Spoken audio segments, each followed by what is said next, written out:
Ready? Ready. All right. Hello, everyone. Hi, everyone.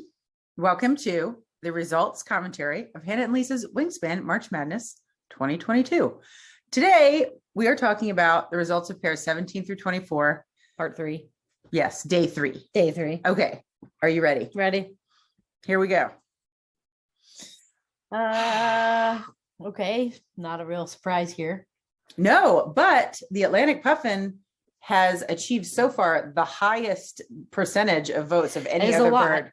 So just a small comment that we did actually pair what we consider kind of the very best birds with the ones that we thought were the weakest in the 64, so that we didn't end up with losing a really high power bird. So you may wonder why some of these seem a little unequal, and that's why. So except for that we paired those things predicting what we thought would be high, which is why when it's really close, we're like, oh, that's not what we were expecting, which is what makes this fun for us. But for the Atlantic Puffin, I mean, clear. I love the European honey buzzard because it's just like free food. It is. But star nest and a bonus. Yeah. It's hard. And 8 points. Hard to pass that up. The Puffin, I think, could go far. Mm-hmm. Okay. Whoo! Oh, another solid win for the maned duck. And I see why. We should mention how they know which is the winner. Okay. In case they haven't seen this. So the winner is the one that has the pie chart next to it, and it's also underlined in the title. So if you're wondering which bird is the winner, that's how you know. Yes. Okay. This one also not surprising to me. Not surprising that it's so high. I think the maned duck is one of the stronger birds that was introduced in Oceania because Oceania brought so much more tucking action into this game. And I'm not a huge tucking. I don't go for a tucking game, but I really like the maned duck. Like, it just seems it's so easy to tuck those cards. Yes, it's up to 3, and you get a food. You get a wheat, which is very rare. It's hard to get food in the water engine. I'm sorry, the wetland habitat. And that's great. Okay, I have a couple more things to say about the maned duck.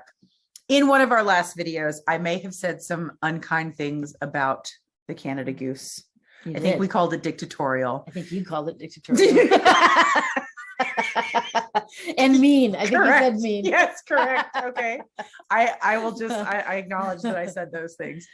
And we were talking about the sandhill crane and the Canada goose. And the only time I love playing those birds is if it's to the left of the maned duck in the water habitat, because then I know I have that wheat. Sure. It removes the fear of not having a wheat, but then you can't benefit from actually getting food. And here's what I find so hard about the tucking engine in the water habitat is that it's so hard to get food down there. And what's so great about running that water habitat engine is that you're just mining for cards. So you can just tuck all the bad ones.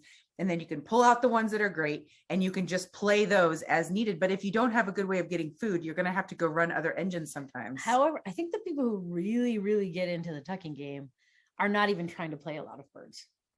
All they're doing is setting up a tucking engine and tucking tons of birds. Yeah. Okay, that's true. And maybe that's why I have such a hard time like committing to the tuck engine as one of my big strategies, because you're playing so few birds. That means that you're not getting bird points. You're not getting bonus card points probably, because even if you got bonus cards, you wouldn't really have enough birds to cross them off. And so I was just curious because the maned duck came up in this one, and I went back to look at my stats about all of the times we've played Oceania, which is about 540 now. And I looked at all of the times I had tucked more than 25 cards, which to me is like a good tucking game. And only a handful of times did I have like scores in the 30s and 40s. It was never like the big score, you know. I'm going for like the 170s, 180s at this point for like that golden score. And I just think that because of you're limited to those water cards, you're not going to get those, you know, those bonus cards or the bird points. You need to get a really high score. I think it would be fun to play with some people who do it and watch how it plays out. Because I feel like we can't ever really commit to it. So I do commit to it though. When I get the maned duck, I'm committed. I'm wanting to build a strong engine and I try my best. Maybe it just hasn't happened yet. Yeah, maybe there is a maned duck mute swan pairing in my future when I will get 180 points. I'm awaiting that day. Yeah. But until then, Just a it's fine. small comment on the cuckoo here. Oh, The cuckoo did get some votes. I yes. think for us, the main duck is a clear winner again, because when you play the 2-player games, the yellow powers just aren't quite as powerful. Or the pink powers. I'm sorry, the pink powers. Yeah. Yeah. So I think that's, for us, seems like it's not as powerful, but a quarter of the people thought it was a better bird than the main duck. So yeah, it's a great bird. It's in this top 64. Again, I will stop saying that now. These are all awesome birds. Okay, next one. Oh, red-eyed vireo got trounced. Oh, wait, I take it back. Did the Audouin's gull beat this one by more than the Atlantic puffin? Yeah, I think it did. Let's see. Oh, it did. Audouin's gull. Nicely done. Well, I mean, the thing is, okay, so even amongst birds that allow you to play a second bird, the red-eyed vireo, you can only do it once. That's true. And it doesn't give you an egg discount. Yeah. You're right. So it's really not the best. And Audouin's gull is terrific. Yeah. Yeah. Draw 2, tuck 1. That's a point every single time, even if it's a little sacrifice. You get a card and a point. Yes. Great. I know it's only worth 1 point, but it's still a Yeah. banging bird. I'm also realizing the red-eyed vireo, is one of my babies. I love the ones, and I've said this before, but I love the ones that let you play more than one bird. And I put so many of these in here, and I'm realizing that like my relationship to those birds is so unique. And since we made the 64 cards, of course I put a lot of those in there, but it's all right. They'll get kicked out of this first round, and then they won't be in the semifinals. None of them have won. They've all gotten trounced. So I understand my relationship with the birds is just different than everybody else's, which is why this game is cool. It's like everyone has their own unique relationship to the cards. So, okay. Nicely done, Audouin's gull. Did you have anything more? No, that's all. Okay. Next one. Okay. Another one of my babies getting trounced. This is a little more surprising. I had a hard time voting here. Okay. Because I agree with you that the short-toed, cannot say we have such a hard time, so we can do it. Short-toed tree creeper.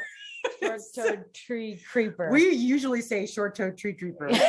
Yes. It's so hard. Okay.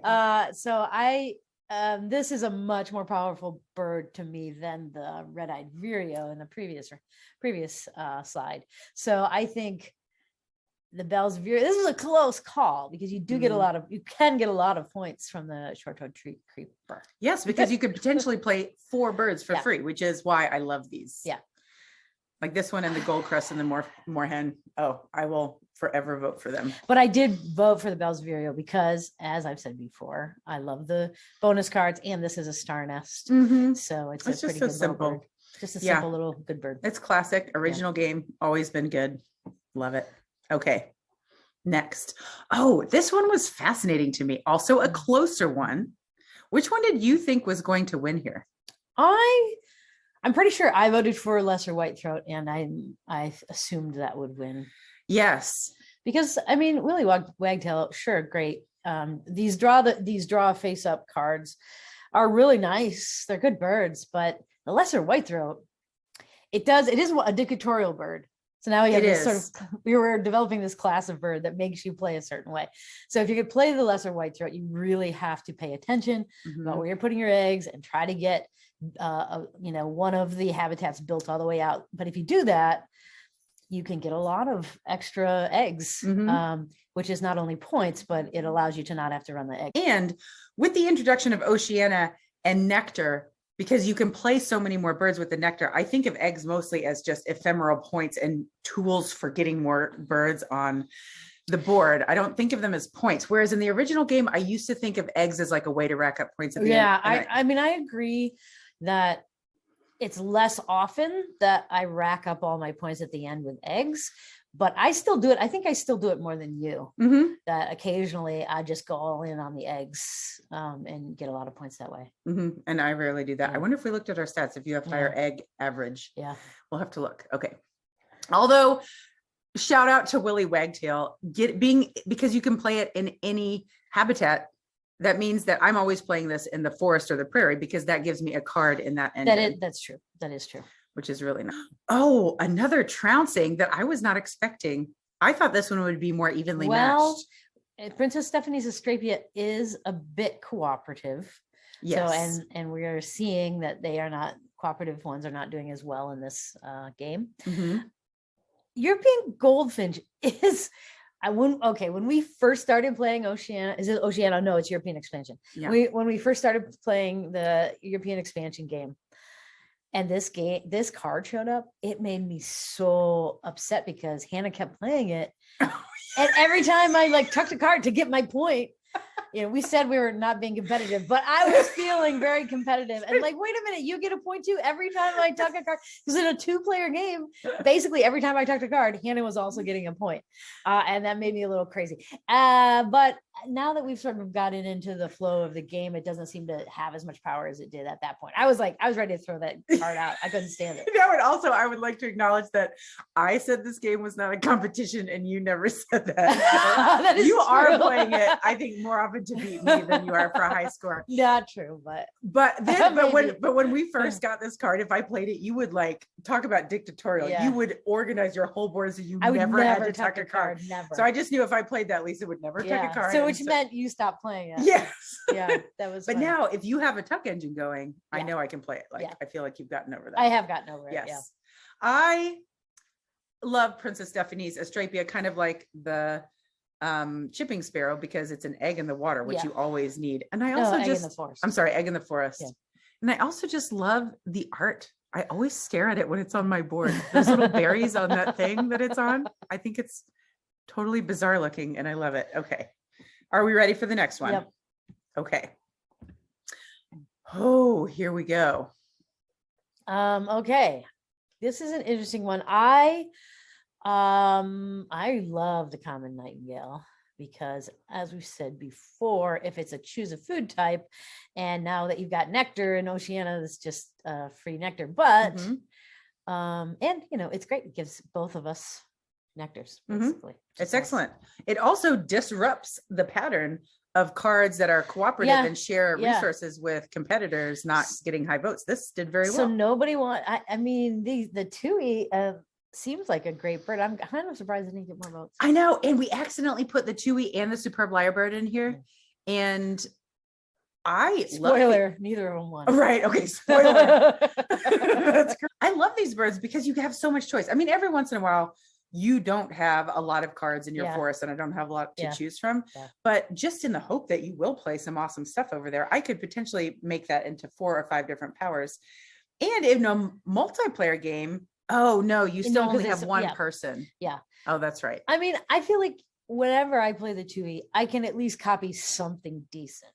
And like you said, the real advantage is if the other person has several, you can choose a different one every time. So depending on your need, you can make that card what you want it to be, which seems like a really awesome power. So I'm a little surprised it didn't do better. Right. It's like the mockingbird we think of as this formidable bird because it can mimic another bird. And the Tui does the same thing. It's just someone else's birds. Yeah. Okay. All right. Last pair. Are you ready? Ta-da! Mute Swan. So Mute Swan. Another Tucker, but that was introduced in European expansion, not Oceania. This one is great. And I see why it's a winner. Absolutely. Because you get another card. So you can tuck 3 and then you get another card. So if you have a tuck engine, that gives you more points to tuck in the rest of your engine, which is great. Yeah. You have to have access to a lot of cards to make this valuable though. Yes, absolutely. So you have to build up a strong water engine, and then you have to be running it pretty consistently to get a lot there. Yeah. I'm pretty sure I voted for Superb Lyrebird for the same reasons I said last time. Yeah. I think I did too. But again, we're not big tuckers, so no. Yeah. But Superb Lyrebird is great. It eats a beach ball or an omnivore or a wild. So I love all birds that have beach balls in the food because I love the omnivore expert bonus card. It's my absolute favorite. I feel like every time I get it, I just have like 6 of these on my board. You usually probably get 8 or 10 points with it every time you play. Yes, I love it. I just don't get that many out of it. I play different birds than you, I guess. Maybe, I don't know why I'm just drawn to those birds that eat beach balls. What are those called? Wild. I say wild, but I think maybe omnivores. Is that right? I don't know. We really should look at the. We should. We have so many words little for these things. Yeah. Sorry. I apologize for not making sense. Indeed. My Just- bad. Just generally speaking. You're right. Just please apply that to all of our videos. Okay, excellent. I think that's it. Okay. All right. Thanks y'all for playing. For the hundreds of people who are playing now, thank you for joining us. Yeah. And we are down to the semifinals, and voting is open for semifinals. We're going to do the West and then the East. That makes any sense in semifinals. And I cannot wait to see. Yeah, this is what going to goes get down. hard. It's going to get really hard. Yeah. Okay. See you there.